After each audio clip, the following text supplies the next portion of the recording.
జై శ్రీరామ్. 2025 ఢిల్లీ ఎలక్షన్స్లో బీజేపీ గెలుస్తుందని చెప్పడం జరిగింది. అది ఫిబ్రవరి 8వ తారీఖున అది ప్రూవన్ అయింది. ఆ వీడియో లింక్ అనేది డిస్క్రిప్షన్లో ఇవ్వడం జరుగుతోంది. అది నిజమా కాదా అనుకుంటే కనుక మీరు ఆ వీడియో లింక్ ఓపెన్ చేసి చూడండి. 2022 నుంచి 2025 ఫిబ్రవరి వరకు మొత్తం 16 ప్రొడిక్షన్స్ అనేవి ప్రూవన్ అయ్యాయి. దానికి సంబంధించిన వీడియో లింక్స్ అనేవి కింద డిస్క్రిప్షన్లో ఇవ్వడం జరుగుతోంది.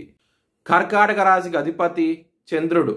కర్కాటక రాశిలో పునర్వసు 4వ పాదం, ఆశ్లేష 4 పాదాలు, పుష్యమి 4 పాదాలు ఉంటాయి.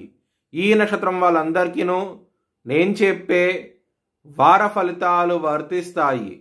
ఈ వారంలో 2వ స్థానం అధిపతి అయిన సూర్యుడు శనితో కలిసున్నారు. దాని మూలంగా కుటుంబ పరంగా చాలా ఇబ్బందికరమైన వాతావరణం అంటూ ఉంటుంది. సూర్యుడు ఎప్పుడైతే మీనరాశికి వెళ్తారో శుక్రవారం నుంచి చాలా మంచి ఫలితాలంటూ ఉంటాయి. కుటుంబ పరంగా మాత్రం చాలా ఆనందంగా ఉంటారు. అష్టమంలో శని ఉన్నారు కాబట్టి అష్ట కష్టాలంటూ చూస్తూ ఉంటారు. ఈ వారంలో శని భగవానుడు 29వ తారీఖు నుంచి ఆయన మీనరాశికి వెళ్తున్నారు. వెళ్ళేటప్పుడు శని భగవానుడు చాలా మంచి ఫలితాలంటూ ఇస్తూ ఉంటారు.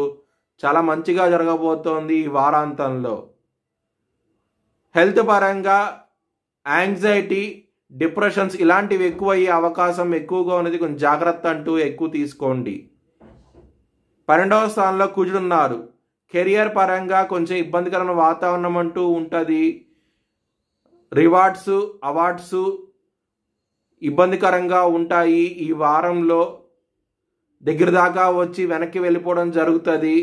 మీకు ప్రమోషన్ అనేది చాలా ఇబ్బందికరంగా ఉంటుంది ఈ వారం అనేది కెరియర్ పరంగా మాత్రం. ఎవరైనా జాబ్ చేంజ్ అవ్వాలనుకుంటే కనుక ఈ వారం అనేది అంత అనుకూలంగా లేదు. మీకు ఇబ్బంది పడే అవకాశాలు ఎక్కువగా ఉన్నాయి. బిజినెస్ పరంగా పెట్టుబడి అనేది తగ్గించి పెట్టుకోండి. ఇబ్బంది పడే అవకాశం ఎక్కువగా ఉన్నది.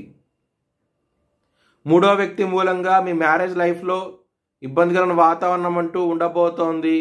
కొంచెం జాగ్రత్త అంటూ ఎక్కువ తీసుకోండి. లాభస్థానంలో గురువు ఉన్నారు కాబట్టి ధనపరంగా మాత్రం ఎటువంటి లోటు అంటూ ఉండదు. ఈ వారం అనేది చాలా ఆనందంగా ఉంటారు. మీ భవిష్యత్ వివరాల కోసమై హెచ్ఎల్ఎన్ జ్యోతిష్యాలయాన్ని సంప్రదించండి.